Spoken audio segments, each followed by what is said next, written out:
We all know that athletics brings quite joy, but from the other side brings a lot of potential space for the injuries. So the injuries are not there that we have to take them with us. They could be prevented. So in the future, we should, as the project goes, but our mission in the project is to spread all what we know about the things that we love, that it should be things method in a way to carry out and to think about injuries that should be present. So, aging is accompanied with a quite series of psychological changes. And these changes should be very important, especially when we talk about recovery capacity, when we talk about to prevent individuals from maintaining a high level of physical activity or competitive participation. Our goal is to understand our bodies when we cross 50, above 50 years old. I'm not yet. We are today here to understand that we should think about these injuries and how we can prevent them, what we should have on our mind while our body is changing. What is happening to our body after 50s? So the most significant age-related changes is sarcopenia. It's the progressive loss of skeletal muscle mass. So the researches indicate that adults lose approximately 3 to 8% of muscle mass per decade. The one that are more in the training, they will for sure lose less. But particularly affected are, let's say, type 2, fast twitch, or let's say muscle fibers, which are responsible for the explosive actions such as sprinting, jumping, and rapid changes of direction. Consequently, older athletes often experience a greater reductions in power and speed than in endurance performance. So,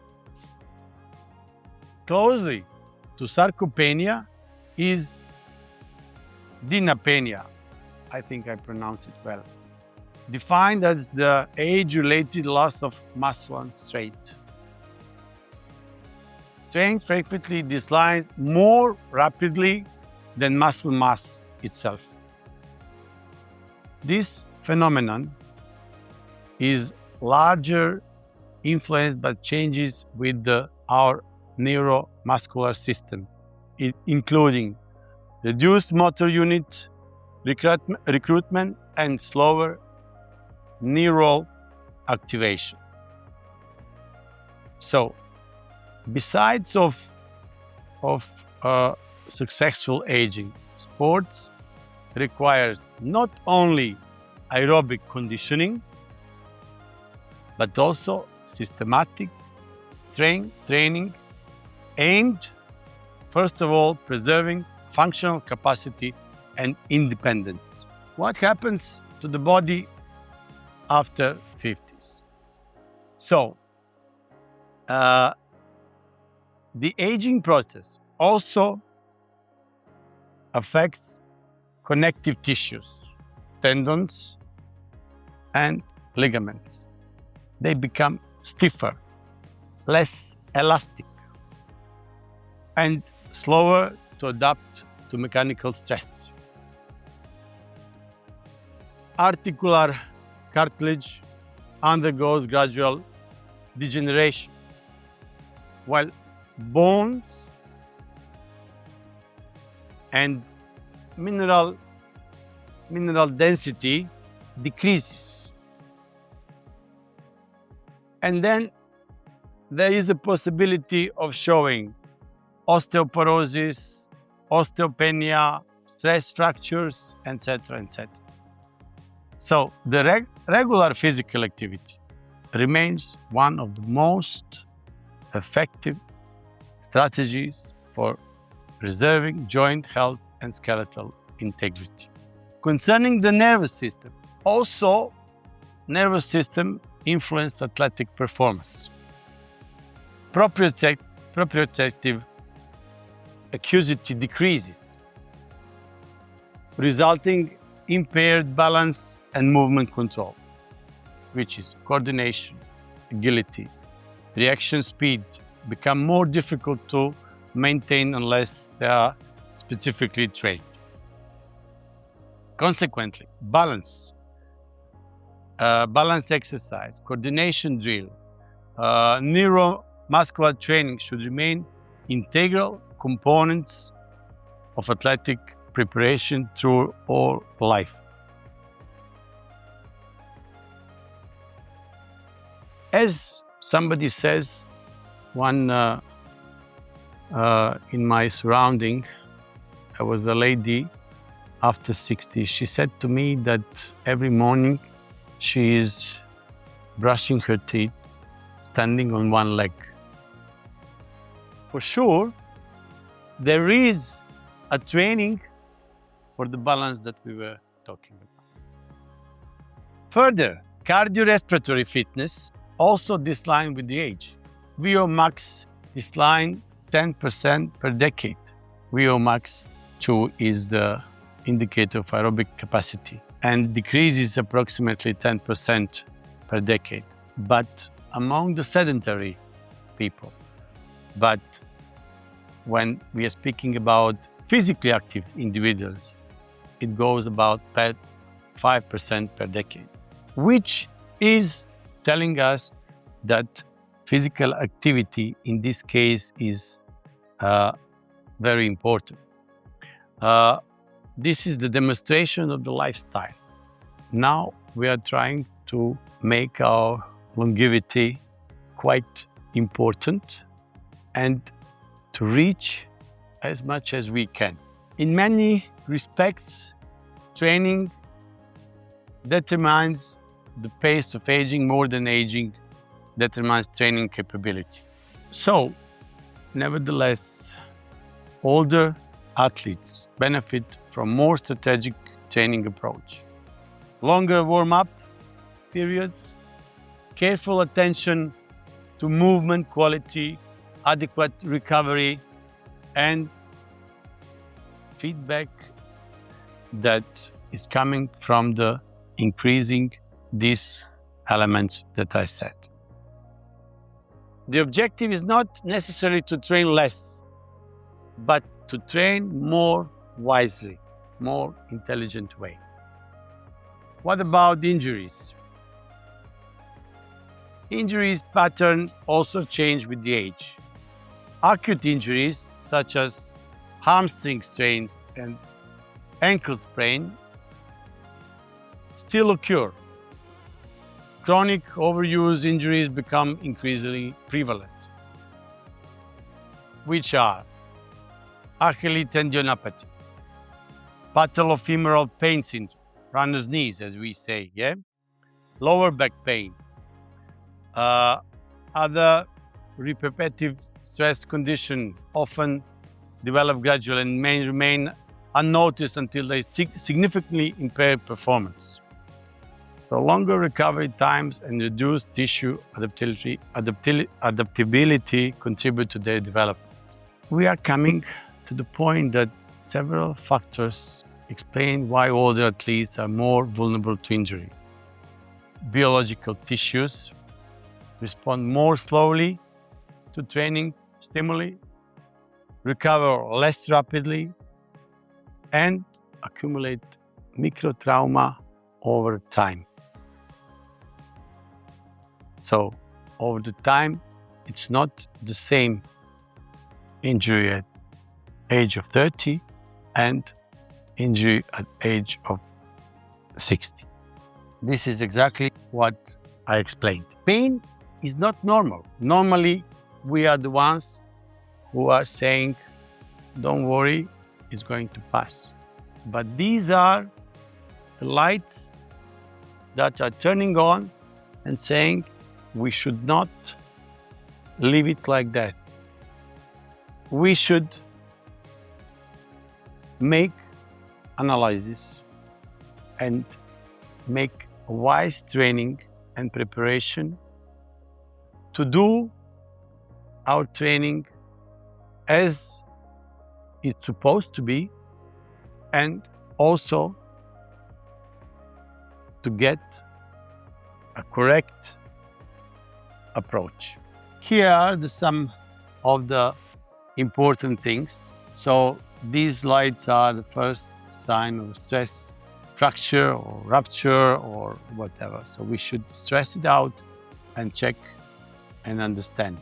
What are the risks by the discipline? As you can see, for the running, Achilles tendon, plantar fascia, knees. What it could be the risk areas? Hard surface injuries. For the jumps, ankle, knee, back. Explosiveness, shock absorption. For the throws, shoulder, thorax spine, and lumbar spine. Rotator cuff mobility. We should think about it and be ready to prevent it. This is the first part of our presentation.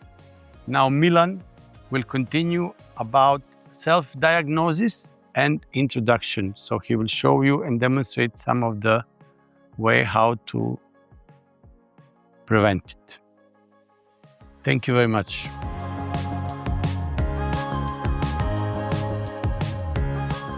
Hello everybody, my name is Milan Đupovac. I'm teacher of the physical education and I'm coming from the Sport Diagnostic Center Šabac from Serbia.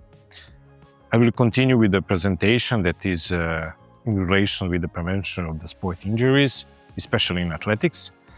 And what we have developed is 3 tests. I mean, this is the assessment tool that everybody of you can do at your home in very non-demanding conditions. So there is no need for any equipment. Maybe you can use a window or mirror to see yourself. And this is very simple tests to do. It's very important to know that this is not competition.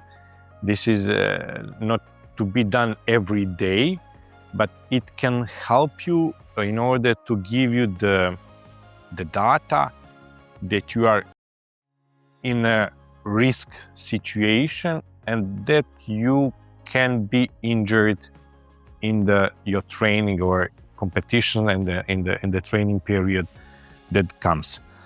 So for us, it was very important that these 3 tools are free, so they are not limited by some authorization. So we modified some existing tests that are existing in the world for the last 50 years. We modified because usually the people over 50 are limited in movement and doesn't also in home conditions everybody doesn't have equipment. So the tests are without equipment and easy to do. And in every moment you can stop also with the tests if you doesn't feel safe to do it, and then you can repeat it after some time. We recommend that these tests has been done maybe once per month, so you cannot do it frequently and used to use it just to be diagnostic test. So they are very easy. The first one is overhead squat. It's similar to some overhead squats that are present in a practice of the diagnostic, but as we said, these are self-diagnostic tools, so you doesn't need another person, you doesn't need any assessor, you doesn't need any professional from the other side. You just need instructions that we provide to you, and you need mirror in front of you or window or something to see your picture. Maybe you can make recording by the phone, and then you will be able to do the self-assessment. So this test is done at one place where you have to reach in a squat position when your feet are looking forward and all time the heels are on the ground. And in the same time, when you are squatting, you are lifting your arms up with the palms looking to each other. The test should look like this, but all the tests and self-assessments are done controlled and slow. So that means if it goes from one direction to another and to opposite, every time we have to do it controlled and slowly. So it goes like this: we are squatting, we are looking forward, and all time our torso is looking forward, and in the same time when we are going down, we are raising our arms up. So it looks like this. And down. So what does that means to somebody that do the assessment? The end position, when we are going to end position, if we have some asymmetrics, I mean, if we are not in balance, maybe our trunk or arms go to one position or to another, or we are swinging, that means that we doesn't have at the first point, if we are swinging, we doesn't have a balance.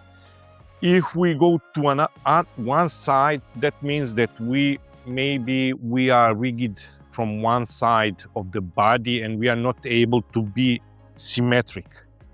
Okay? When we go down, if our heels are not in connection, if they go up, that means that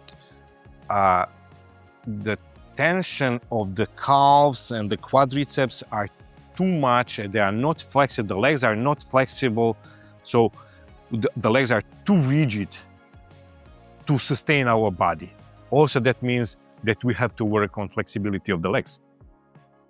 If the torso go forward or go backward, that means that our inner core muscles are not in good shape.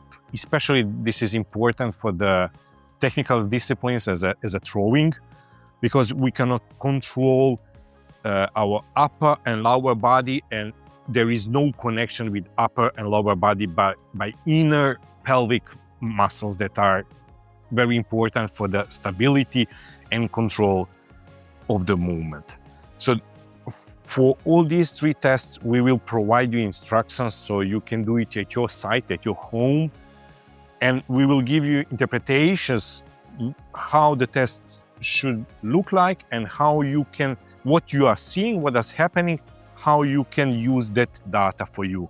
So this is for the first test. So all the tests are very simple. As I told you, the test number 2 is inline lunge. This test is, let's say, lunge is when you are going with the opposite knee to your heel.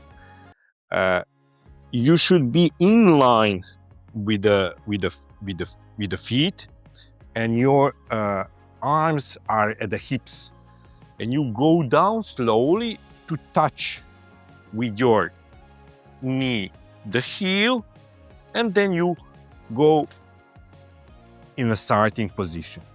And you should do this from the opposite side so you can feel and see if there are some differences.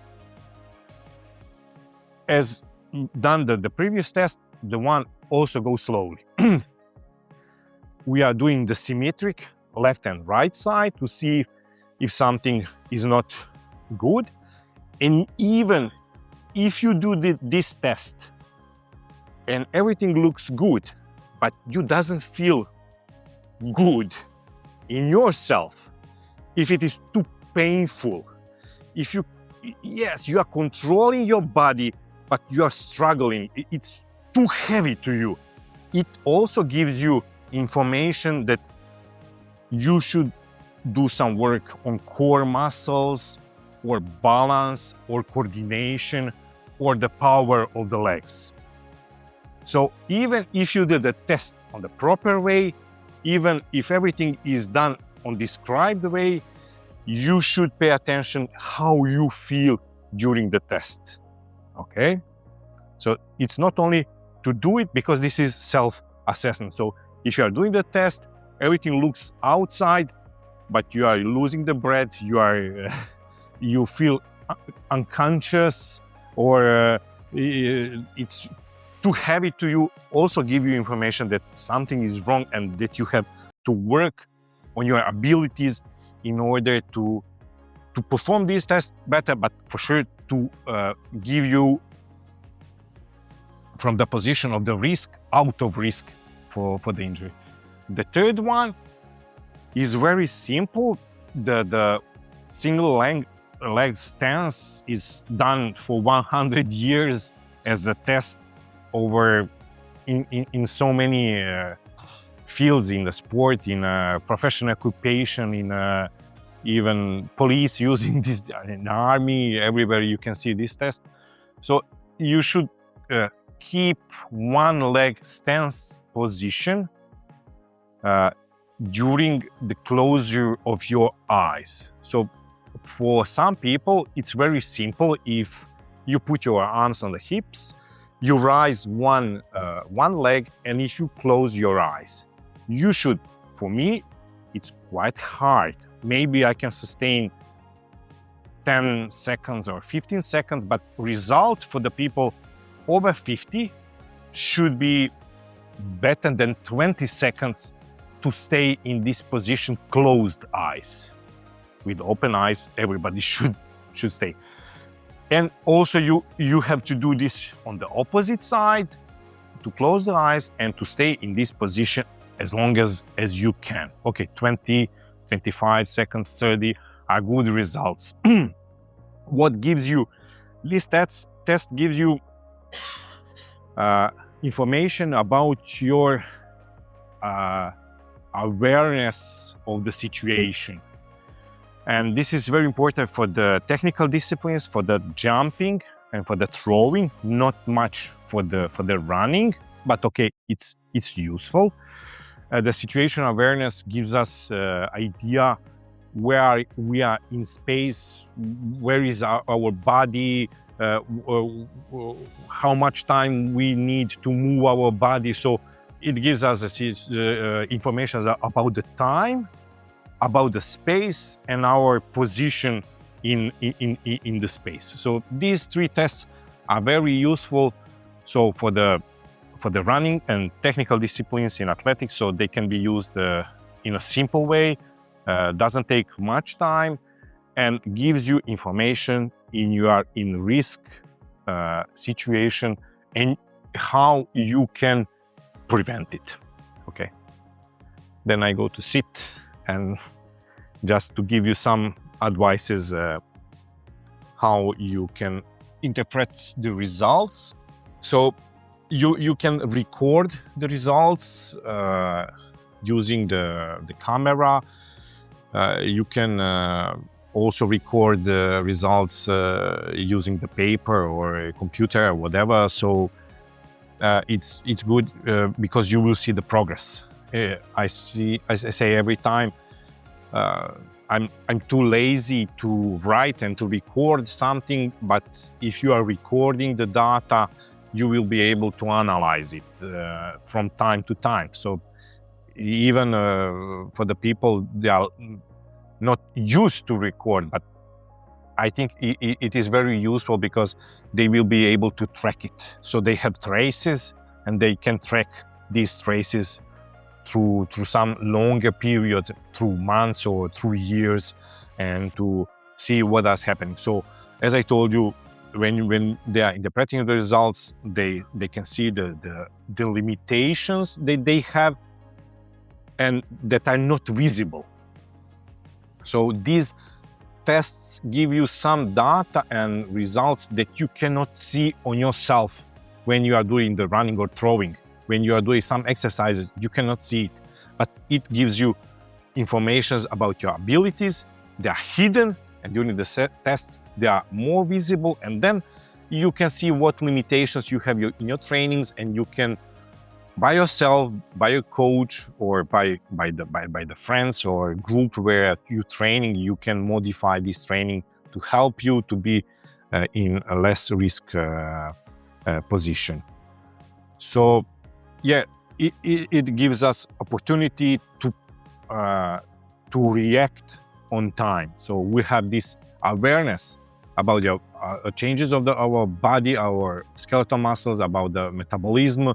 So whatever is happening by our aging, also these tests give us more the data about our current situation and how we can save ourselves for the future trainings. So some basic recommendations, there are 4 principles that we can propose to you, that you can, some of them you know, but we try to just to be more systematic and to show you what you can work. So we usually say for the older people that the wisdom is better than intensity and before the intensity. That means that you should train on a wise way. Wise way means that you have to control yourself, that you have to record what you are doing, and in this type of looking forward, what trainings you will do, you will be able to prevent yourself to be in position to be overloaded with the training, to be injured, to feel the pain, and to do not feel the joy of the training. What does it mean, progressive overload? That means if you are progressively training, example, endurance, then try to be not also overloaded with the strength in that time. So if you are progressing with one component, try to do just one component and be efficient in that for some time. Do not try to progress in training with several abilities or with several components of the training. That will be too much for your body. For sure, the warming is very important to adults because of all these structural progresses in the body. So your body needs time to be ready for the training. So you need 15 or 20 minutes to warm up your body, to start the circulation.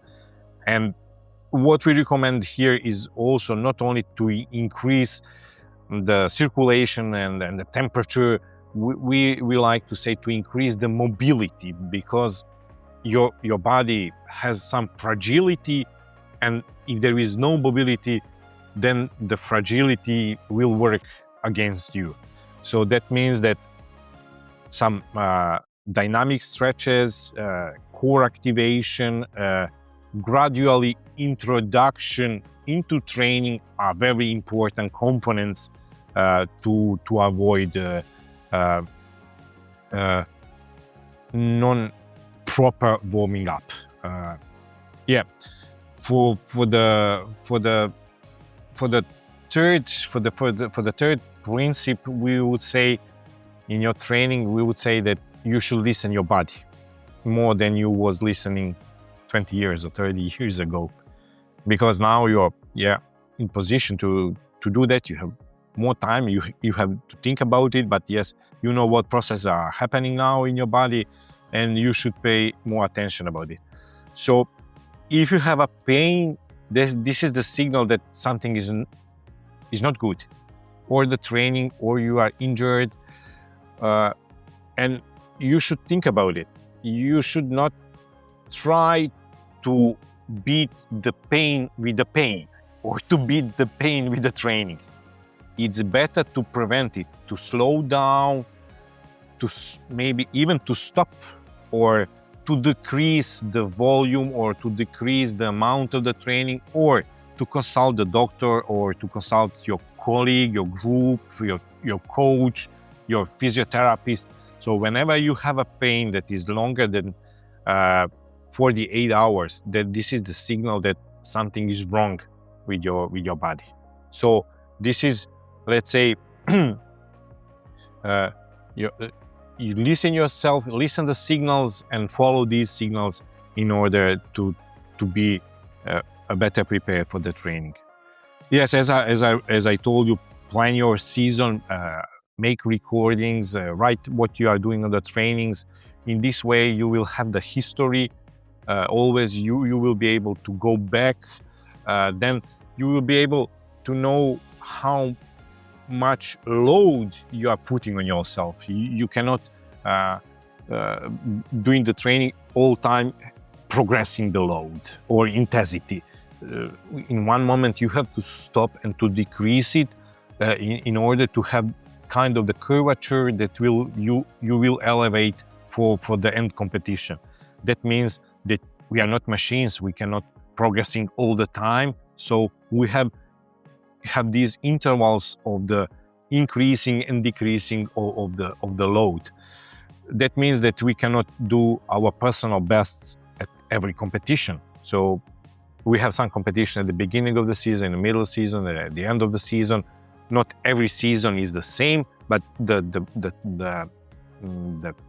recording, the writing, or what you are doing, you will be able also to track your load, and you will be able to control this load from time to time. So how to train the running? I'm not expert for all disciplines.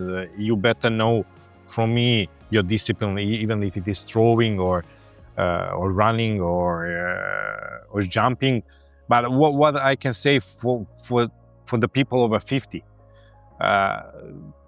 it's try to look yourself from the side more like a biomechanical machine. What that means? That means that now your biomechanic changes from 20 years ago, and you have to use now a little bit different type of the movements, how you are running, example. For me, to be safe in injury prevention and training adaptation, is better to have these shorter strides with the soft contact of the bare foot or middle foot or the front part of the foot than the heel. Even the center foot is a good than the striking, if we are striking to the ground with the heel. The stress comes to our body very fastly if we are attacking the ground with the heel.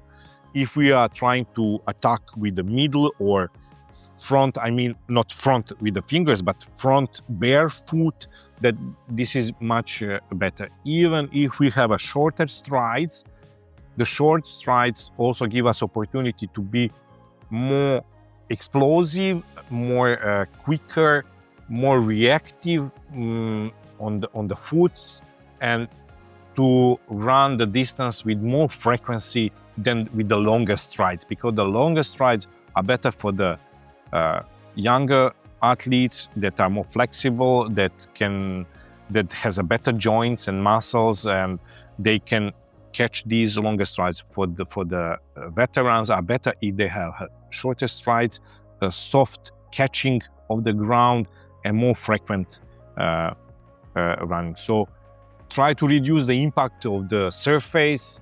Run on as much as you can on the grass, ground, rubber surfaces. So try to be on the soft surfaces, also using of the different type of the shoes. Maybe you can choose which models are more appropriate for you, or to have some kind of the shoes for the recovery with the more softer cushioning that gives you more less impact from the ground. And for sure you can do some strength exercises for the calves, for the foots, for the single legs, some ABC athletics exercises, what we are calling, so some basic skips, jumps, just to give your legs better strength. For the jumps, the most let's say dangerous situation are the landings.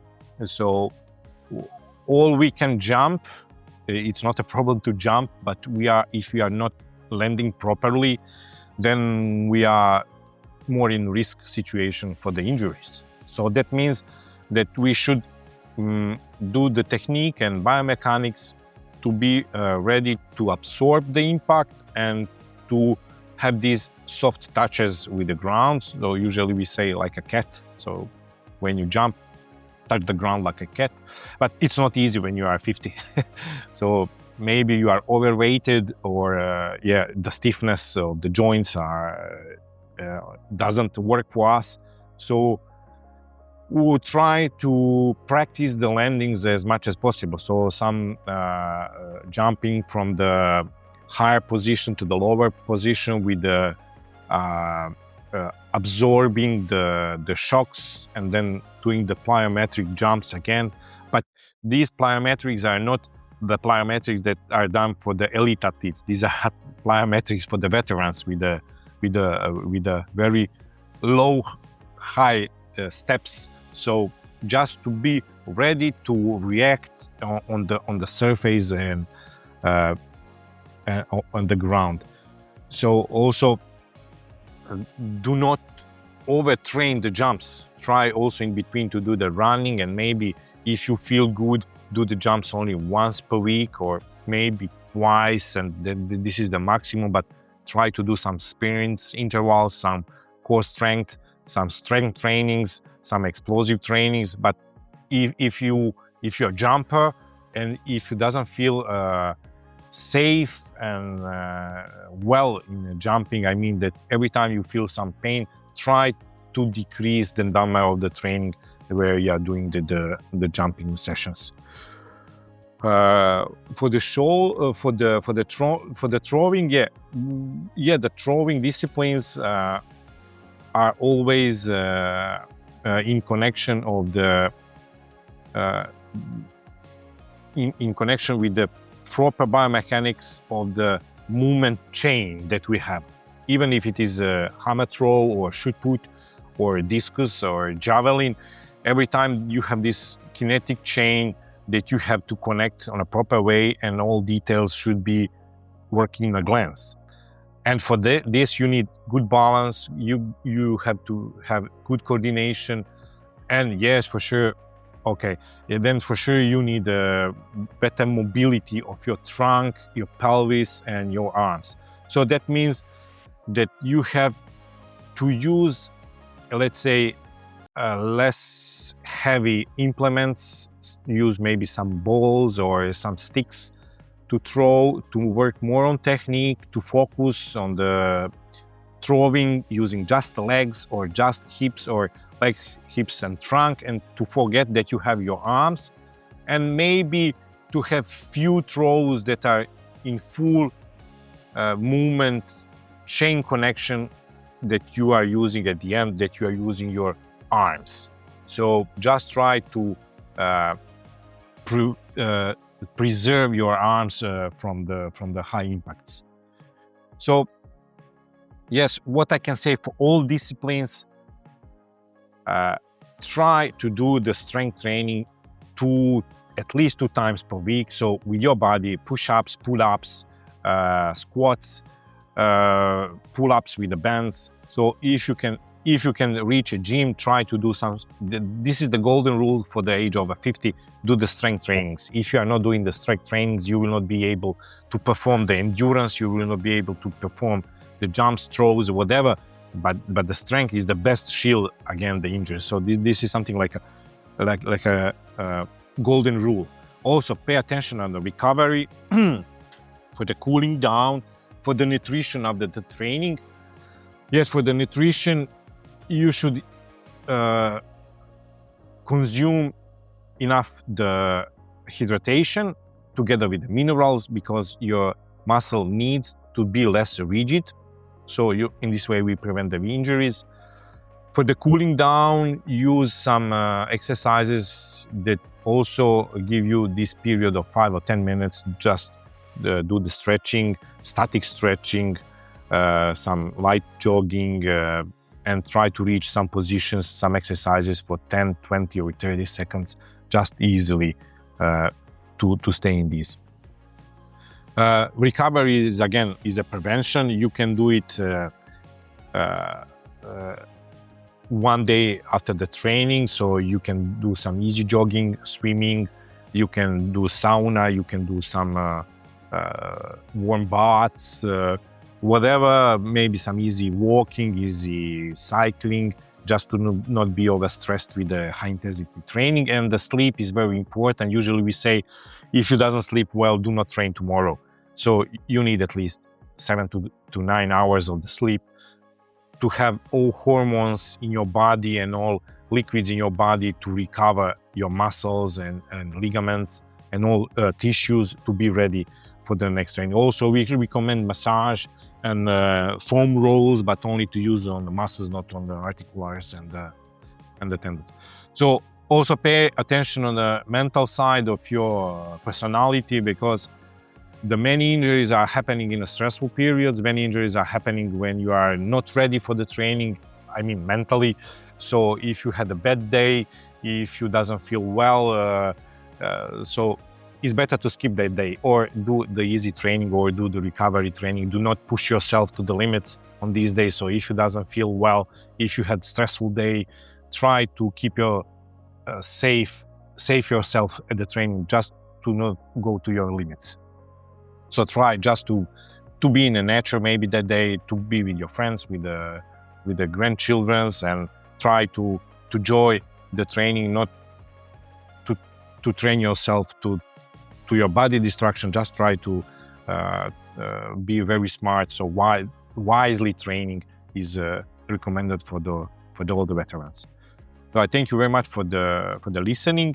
Also, I would like that everybody do the tests at the home and maybe give us feedback what they like, if they see something that is wrong with their bodies or with movements, we can help them to interpret the data so they can use it properly in their trainings. Thank you one more time.